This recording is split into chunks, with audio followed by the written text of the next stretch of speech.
여러분, 인디게임계에서 이거 베낀 거 아니야? 아니야, 독창적인데? 이런 얘기 정말 많이 하잖아요. 근데 이걸 그냥 착한 놈, 나쁜 놈, 이렇게 딱 나눠서 볼 수 있을까요? 글쎄요, 오늘은 그게 얼마나 단순한 생각인지, 그리고 이 복잡한 논쟁 속에서 인디 개발자들이 살아남는 법에 대한 아주 놀라운 관점을 한번 파헤쳐 볼 겁니다. 자, 인디 게임의 미래를 알려면 뭘 봐야 할까요? 뭐 최신 기술? 아니면 시장 트렌드? 아마 여러분이 상상도 못할 곳으로 가야 할지도 모릅니다. 네, 바로 6,600만 년 전이에요. 맞아요. 공룡들이 살던 그 시대로요. 이게 갑자기 웬 공룡이냐 싶으시겠지만 믿어보세요. 이 지구의 역사가 오늘날 게임 개발자들에게 정말 엄청난 힌트를 주고 있거든요. 자, 그럼 본격적으로 한번 들어가 볼까요? 게임 산업을 이해하려고 지구 생명체의 역사를 가져오다니 이 비유 진짜 기발하지 않나요? 대량절멸이라는 이 어마어마한 사건 속에 인디게임의 생존 전략이 숨어 있다는 겁니다. 대량절멸. 말만 들어도 무섭죠? 생물 중 70% 이상이 그냥 사라져버리는 대재앙. 이게 당시를 지배하던 종들에게는 말 그대로 세상의 종말이었을 거예요. 하지만 여기서 진짜 중요한 건 이 모든 걸 파괴하는 사건이 다른 누군가에게는 새로운 시작을 위한 엄청난 기회가 됐다는 거죠. 폐허 위에서 새싹이 돋아나듯이 말이에요. 가장 유명한 게 바로 이 5차 대멸종이잖아요. 거대한 몸집으로 지구를 호령하던 공룡들. 환경이 확 바뀌니까 그냥 속수무책으로 쓰러졌어요. 아이러니하게도 그 거대한 몸집이 생존에는 오히려 독이 된 거죠. 그런데 그때 작고 눈에 띄지도 않던 포유류들은 어땠을까요?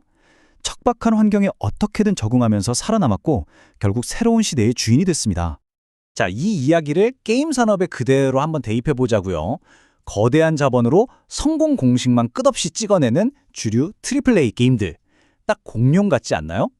반면에 작고 빠르고 끊임없이 새로운 걸 시도하는 인디 게임들은 바로 그 변화 속에서 살아남은 포유류인 셈이죠.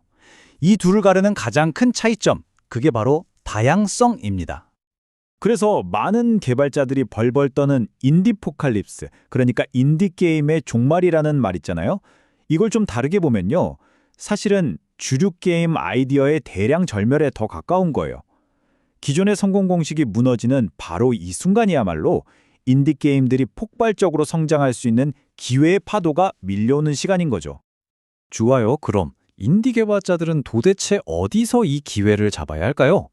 바로 이 지점에서 원문이 아주 흥미로운 개념을 제시합니다. 바로 그레이존.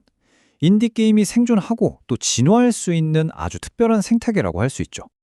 그레이존, 우리말로 하면 회색지대. 여긴 뭐 이건 옳고 저건 그르다 같은 흑백 논리가 통하지 않는 곳이에요. 주류 시장의 그 살벌한 경쟁과 빡빡한 규칙에서 완전히 자유로운 곳이죠. 온갖 이상하고 독특한 시도들이 누구의 간섭도 받지 않고 무럭무럭 자랄 수 있는 곳. 여기가 바로 인디 개발자들의 진정한 안식처이자 놀이터인 셈입니다. 이 그레이존의 특징을 좀 더 볼까요? 선과 악, 흑과 백 같은 이분법이 없어요. 정해진 규칙도 없죠. 마치 서로 간섭하지 않는 해적들의 자유로운 바다 같은 곳이랄까요? 이 혼돈 속에서 진짜 창의성과 다양성이 폭발한다는 겁니다. 그래서 그레이존의 단 하나의 원칙을 꼽으라면 그건 바로 규칙 없음, No rules입니다. 게임 전의를 만든 제노바 첸의 이 말이 그레이존의 정신을 정말 완벽하게 보여주는 것 같아요. 인디는 해적성과 같다. 약속된 보상도 없는데 그저 미지의 보물을 찾아서 위험한 항해를 떠나는 거죠. 이게 바로 인디의 심장 아닐까요? 그렇다면 이 그레이존에 있는 인디 개발자에게 진짜 위협은 뭘까요? 뭐 다른 인디 게임의 성공? 아니요. 원문은 단호하게 말합니다. 진짜 위협은 바로 주류 시장의 규칙 그 자체라고요. 그러니까 그레이존의 규칙 없음이라는 원칙을 깨트려내는 모든 힘이 바로 위협이라는 거죠. 자, 그럼 우리가 맞서 싸워야 할 그 주류의 규칙이라는 게 구체적으로 뭘까요? 원문에서는 아주 중요한 두 가지 함정을 딱 짚어줍니다. 이 함정들을 제대로 알아야 그레이존에서 길을 잃지 않고 항해를 계속할 수 있겠죠? 그 두 가지 함정이란 바로 장르의 함정과 수익화의 함정입니다. 이 두 가지는 주류 시장이 만들어낸 아주 강력한 논리고요. 동시에 인디 개발자들을 그레이존 밖으로 슬금슬금 끌어내려는 달콤한 유혹이기도 합니다. 하나씩 자세히 뜯어보죠. 와, 이거 정말 도발적인 주장 아닌가요? 장르는 마케팅 도구다. 우리는 보통 장르를 창의적인 결과물을 분류하는 기준으로 생각하잖아요. 그런데 원문은 아주 단호해요. 장르의 본질은 예술이 아니라 상업적으로 편승하기 위한 마케팅 도구에 불과하다는 겁니다. 생각해보세요. 소비자들은 보통 자기가 재밌게 했던 거랑 비슷한 걸 찾기 마련이잖아요. 장르는 바로 그 심리를 파고 드는 거예요. 로그라이크나 솔라이크처럼 이미 성공한 게임의 틀을 가져다 쓰면 소비자에게 이건 안전한 재미겠구나 하고 다가가기가 훨씬 쉽죠. 하지만 바로 이게 인디게임을 기존의 틀에 가두어버리고 다양성을 죽이는 가장 큰 상업적 편승이라는 겁니다. 수익화 모델도 똑같습니다. 특히 모바일 시장을 완전히 지배하고 있는 부분 유료화, 인앱 결제, P2W 같은 모델들. 이건 그냥 주류 시장이 만든 규칙일 뿐이지 모든 게임이 따라야 할 무슨 법칙 같은 게 아니거든요. 이런 모델을 아무 생각 없이 받아들이는 순간 인디게임은 그레이존을 떠나서 저기 공룡들이 싸우는 진흙탕으로 끌려 들어가게 되는 겁니다. 자, 그럼 장르와 수익화라는 이 두 가지 큰 함정을 피해서 그레이존에 머무는 인디 개발자들. 이들의 진정한 사명은 과연 뭘까요? 막 세상에 없던 걸 만들어야 해 하는 그런 독창성에 대한 강박일까요?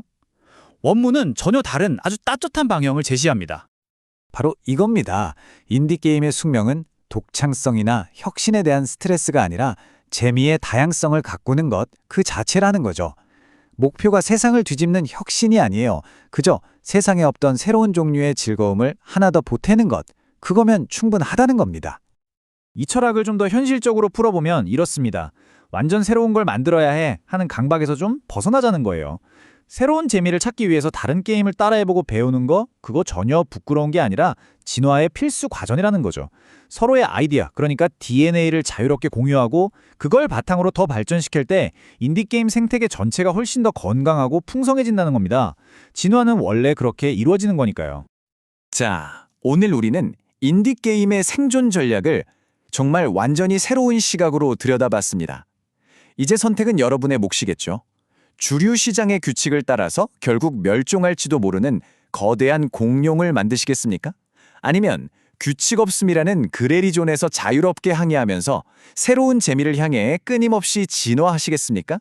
여러분이 다음에 무언가를 만들 때 이 질문이 아주 깊은 울림을 주었으면 좋겠습니다.